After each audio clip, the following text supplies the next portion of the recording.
रायबरेली में राहुल की लहर, रिकॉर्ड वोटों से जीत की दर्ज, बीजेपी को देती बम्पर शिकस्त, मां सोनिया से भी निकले आगे। लोकसभा चुनाव के नतीजे धीरे धीरे अब आने लगे हैं।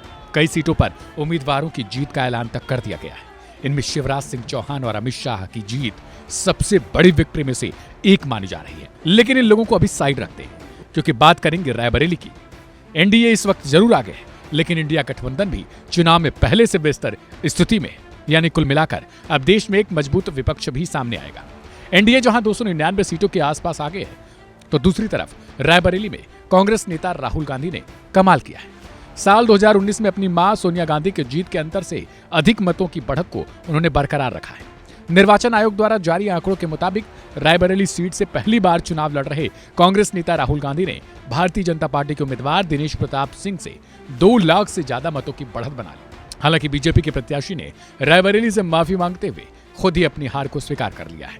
राहुल गांधी की जीत 2019 में उनकी मां सोनिया गांधी के जीत के अंतर से भी ज्यादा वोटों से हुई है। कांग्रेस की पूर्व अध्यक्षा सोनिया गांधी ने पिछले लोकसभा चुनाव में रायबरेली सीट पर 1,67,178 मतों से जीत हासिल की थी।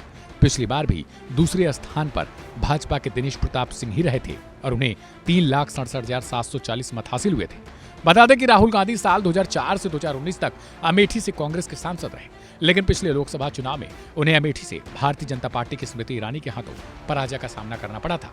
लेकिन वह वायनाड सीट से जीतकर संसद पहुंचने में कामयाबी हासिल कर पाए। इस बार भी उनके अमेठी से चुनाव लड़ने की अटकलें तेज थी, लेकिन अंत समय में उन्हें रायबरेली से मैदान में उतारा गया। फिलहाल खबर के मुताबिक राहुल गांधी वायनाड और रायबरेली दोनों सीटों से जीत रहे हैं। देखा जाए तो यह चुनाव भले ही बीजेपी के पक्ष में गया हो, लेकिन सीटें उसे अपनी पार्टी को बहुमत के पार नहीं ले जा पा रही हैं। लेकिन एक बार फिर से समय पुराने दौर का आने वाला है, जब किसी के पास अकेले बहुमत नहीं होता था और पार्टियां तोड़ जोड़ कर अपने अपने वादे पूरा करती थीं।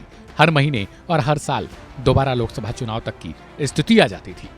कुछ इस बार भी ऐसा ही प्रतीत हो रहा है, क्योंकि ना तो बीजेपी के पास मैंडेट है फुल, ना ही कांग्रेस के पास, क्योंकि कांग्रेस भी अब पिछली बार से केवल 2 गुनी सीटें ही जीत पाई है, यानी अब वो लगभग 100 सीटों के आसपास है। पहले 50 सीटें भी उसके पास नहीं हुआ करती थी।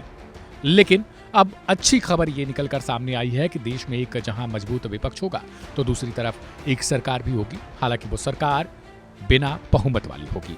कुल मिला जुलाकर देखा जाए तो अभी इंतजार करना होगा, क्योंकि अभी भी आंकड़े पूरी तरीके से सामने नहीं आए हैं। फिलहाल इस खबर को लेकर आपकी क्या राय है, उसे कमेंट बॉक्स में जरूर बताएं। और हाँ, देश में आप किसकी सरकार चाहते थे उसे जरूर लिखें। ढेर सारी खबरों और अपडेट के लिए वन इंडिया हिंदी को सब्सक्राइब करें, साथ में बेल आइकन जरूर दबाएं।